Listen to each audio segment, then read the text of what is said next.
No matter who you are or where you live, if your passion is hunting, then make your dreams come true. Join us on a great safari and adventure as we traverse 5 continents in search of world's finest hunting trophies.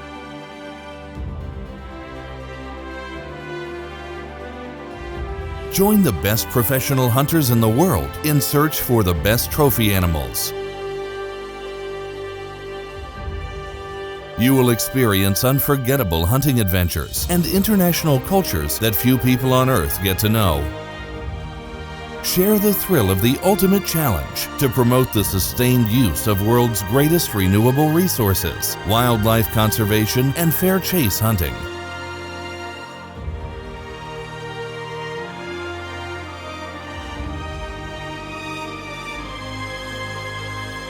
Feel the excitement, share the passion, join the experience of the ultimate adventure that this world has to offer.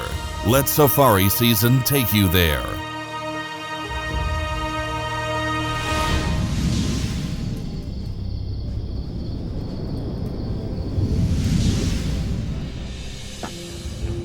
In today's episode, we will accompany a hunter from Canada, Alan. Together with Sonny, they would be hunting in the Danubian Plain, in the territories of a hunting reserve that stretches at an area of 13,000 hectares and covers parts of the forestry massifs of the Danubian Plain, South Dobruja and the northern Ludogorie extensions. The numerous well-maintained game cornfields provide the year-round food for almost all animals known in Bulgaria. Throughout the years, the population of the main hunting species increased, and that was the reason for acquiring exceptional red deer and fallow deer and boar trophies. Here, in these forests, annually several golden trophy deer are being acquired. This is Hunter and his guide's main goal: finding out and stalking at a suitable distance the noble animal. The catch is that Alan is a keen bow hunter and would try acquiring the trophy he has been dreaming of with an arrow. This assigns the hunting guide with the almost impossible task to get Alan at a distance of 30 to 50 meters. Yet shooting should take place in the open air because the shot, even through the smallest and thinnest branches, is doomed to the bow's failure. The hunting guide knows very well that they have to sneak in the forest at a distance of around 50 meters. The reason behind the dry leaves and noise every living creature makes when moving in the forest. Hence, the hunting guide's tactics is about making the deer come closer to them. While relying on his good imitating skills, soon the guide manages to mislead a deer. The noise of the roaring animal that is approaching makes the blood of everyone in the group boil with hunting fever.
The deer drift away and we have to follow them.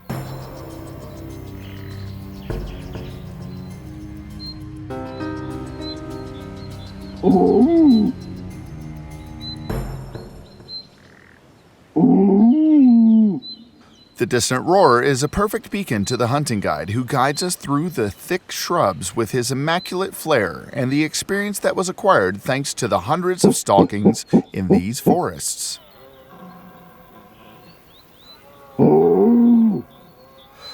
They were fast to move away. Our failure in chasing the roaring deer gets us in favorable position between the group in the forest and the male that had been escaping us in the last couple of days. Misled by the roars of the same group we've been following, the animal appears at the end of the cornfield, nearby the hunting hide, where we had suspended our chase. Alan didn't hesitate for a second and decided to use the carbine instead of waiting for the deer to disappear in the thick shrubs once again.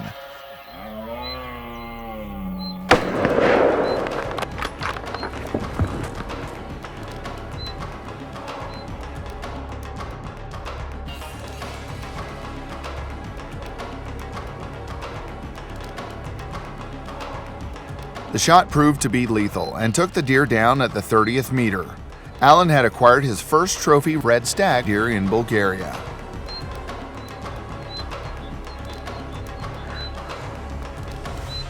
That's our custom. Send him on his way with some food. Yeah. Yes.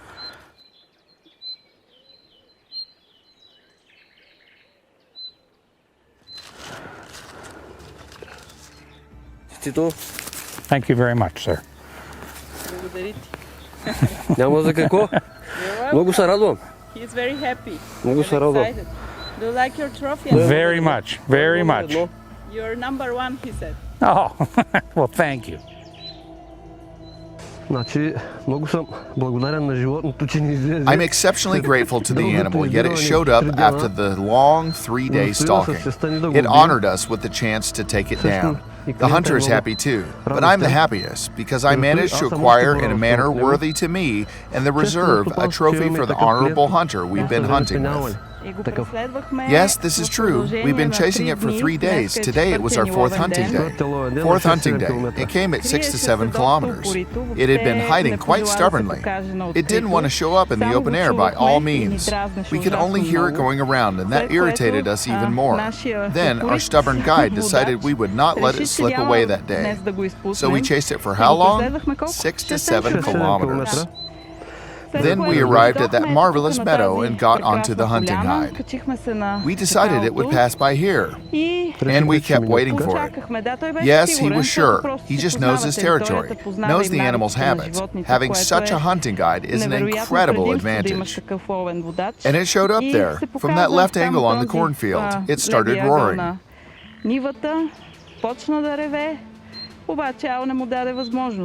Yet Al didn't give it the chance to show us what it was capable of because he took it down.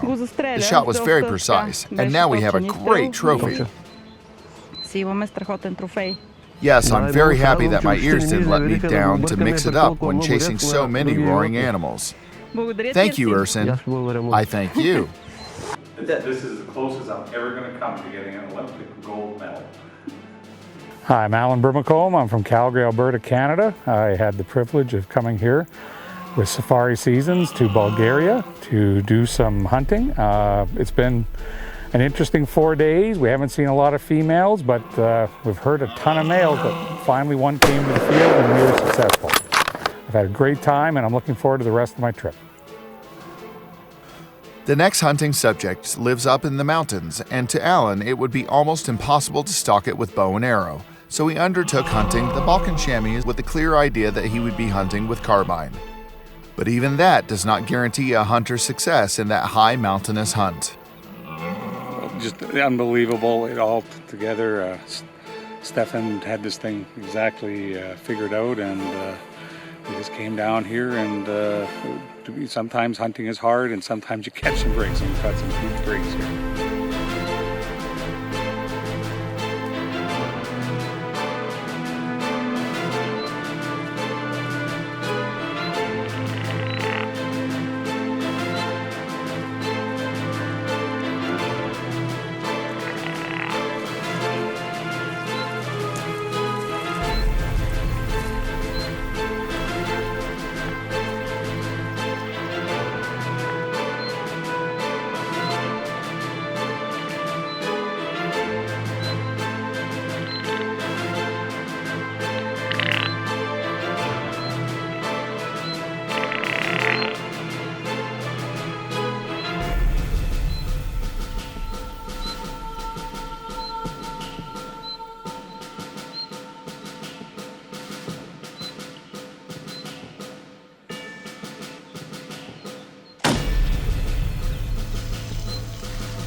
Hi, today I had the pleasure of going chamois hunting here in the Rhodope Mountains. Safari season arranged, and I've had a fantastic time. These mountains are just spectacular. We saw tons of game and had two of the best PHs I've ever had. We spotted quite a few chamois, and I was lucky enough to connect on one. I just can't say, we're up quite high, but they set a great pace coming up, and it was a fairly gradual walk, with a really good trail, and I've just enjoyed myself thoroughly today.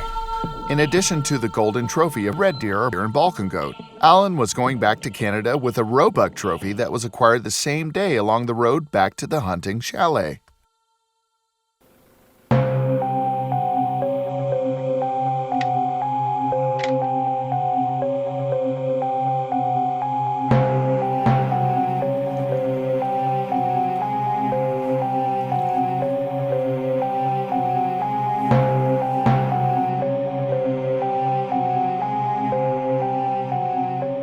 In the minutes to come, we will have the pleasure of accompanying one of the most famous hunters in the USA. Darron is famous not only for his own hunting achievements, but also for the fact that he has assisted in arranging the hunt for hundreds of hunters from North America. He is in Bulgaria to be hunting Balkan chamois, roebuck, and reindeer. Yeah, we're here in Bulgaria hunting the Balkan Chamois, and I don't know, you can probably see behind me there's a nice young male, probably about a 5-year-old male. He's going to be a nice trophy in about 5 years, but right now he's a little young.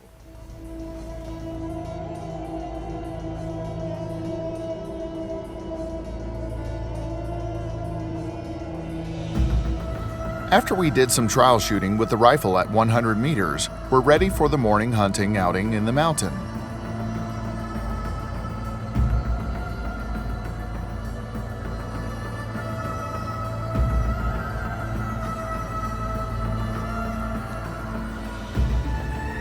As soon as our guide Nosko gets out of the car, he finds the miniature dots along the opposite mountainous slope. These are goats, and they are a lot.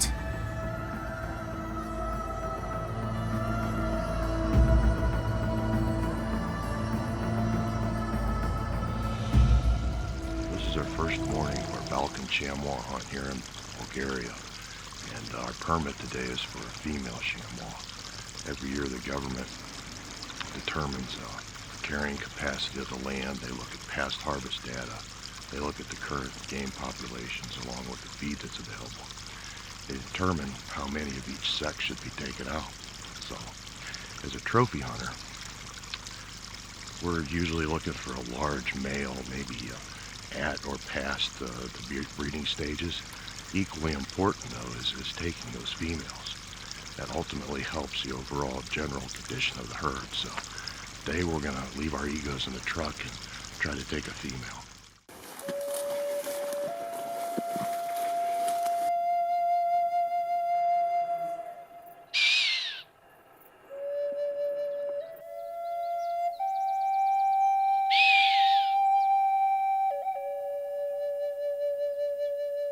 We haven't traveled 300 meters, and the first cautious goat takes a suspicious look at us.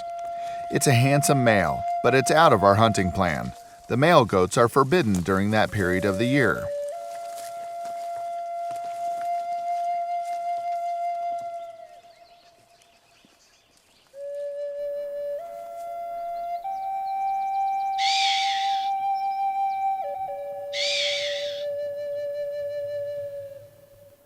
A young female with a baby. They are also beyond our goal we are after.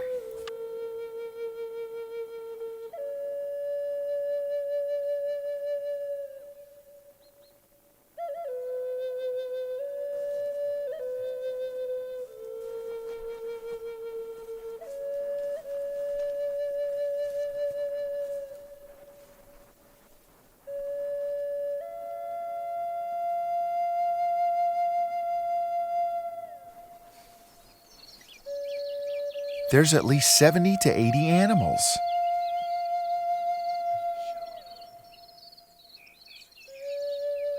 The biggest problem with such an animal pileup is defining the female goat without a baby.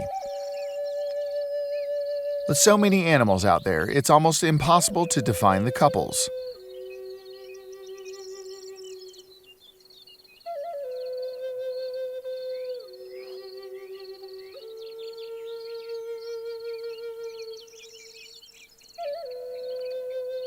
It would be the best if the goats are scattered. Then the couples get easily visible and the lonely females stand out like a black soot on fresh snow.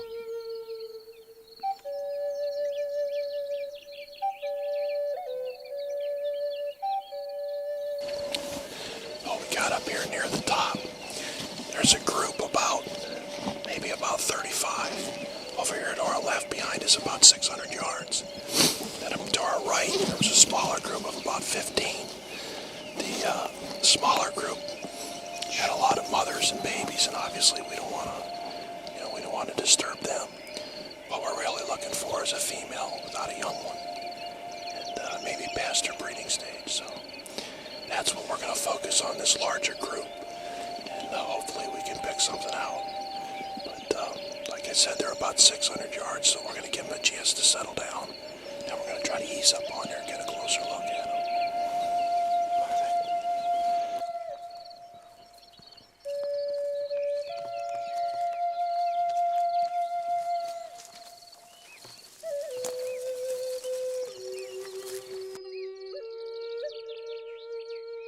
It's difficult, even to the most experienced guides, to guess the goats with the babies and the ones without. Hence, Nosko decides to approach them even closer. In addition to getting us closer to the herd, our careful waiting session aims at scattering the animals a bit. The females with the babies would remain in the dense group because their instinct tells them so, while the lonely former mothers would try drifting away from us. The distance doesn't bother us because Darron could take a fly on the go from 300 meters down. The most important thing is not to make a mistake. We would be shooting only when Nosko is sure that he has found the old animal we're here for. Alright, well, we closed the gap on this bigger herd up here, about 300 yards. And they've all been eased up over the top of the mountain. Over the top is the sheer cliffs, and they kind of congregate down there. Well, if we make it up there, it'll be easy to find them, and the problem is you can't shoot one because we won't be able to retrieve it. So what we're going to do is we're going to ease back up there, get close to the top, kind of keep an eye on them, and our guide says that eventually they'll kind of work their way back and start feeding again, so that's the plan. Another issue we're having is that there's so many females and young ones in here that we can't differentiate between what's a mother and what's not. So we want them to kind of separate a little bit. And another point is that we're looking for a female that's got sap on her horns. And our guide says that, when they get to a certain age, they'll start rubbing on these trees. And that's a good indicator that it's an old, mature female. Then if we can find one like that, keep an eye on her, see if she's got a young one with her. If she doesn't, then, that'll be a possibility.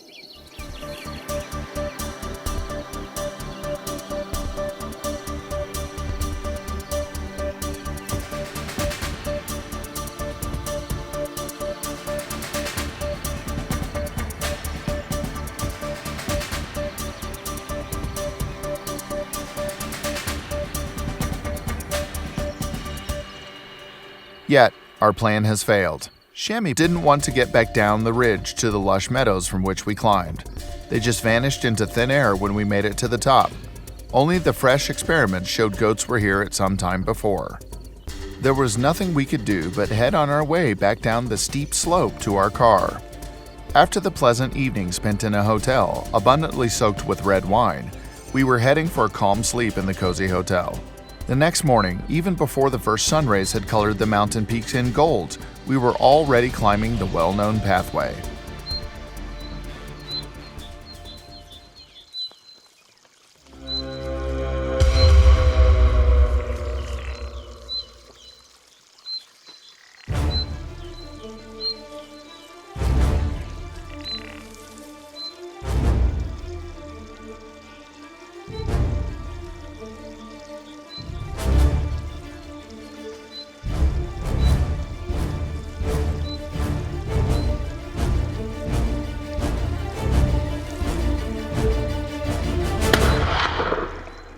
It took only one shot in the early morning hours by the precise shooter, and Darron was already praised with a unique trophy.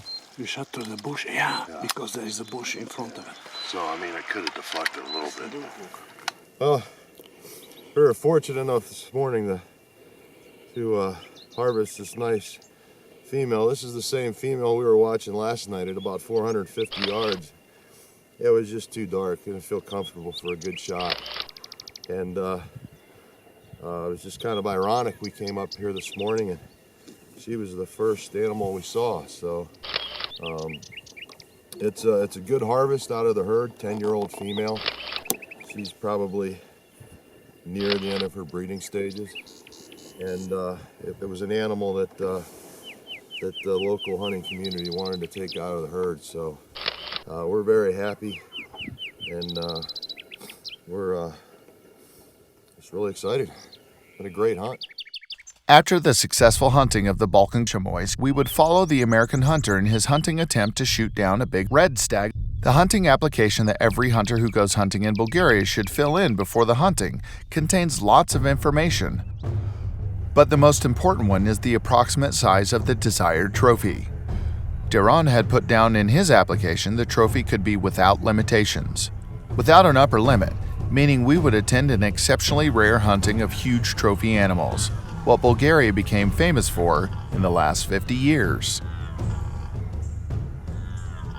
Let us remind the ignorant ones that in Bulgaria the world record of red stag trophy got shot down, with an evaluation of 273.6 points under CIC and a weight of 16.2 kilograms. The country has 15 trophies with an evaluation that exceeds 250 points under CIC. 10 of the first 20 trophies in the world are Bulgarian. Normally, we could see the trophy animals whose horns weigh from 7 to 14 kilograms, but in several years' time, some lucky guy encounters larger animals. Darron would like to be among these lucky guys, and he will try shooting down a red stag whose antlers weigh around 14 kilos. This is the upper realistic borderline of the trophies acquired in that hunting territory, but one could never be sure whether a larger trophy would show up. At only 30 kilometers away from here, the current world record got shot down.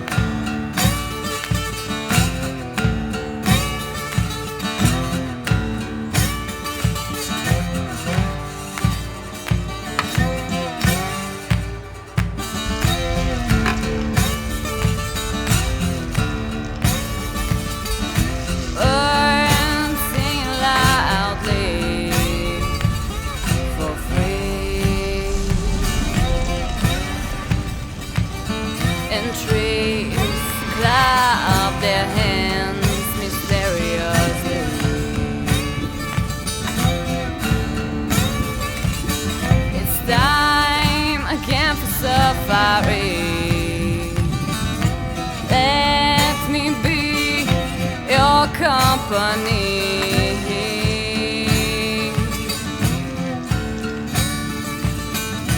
Feel the excitement, feel the danger, share the adventure here.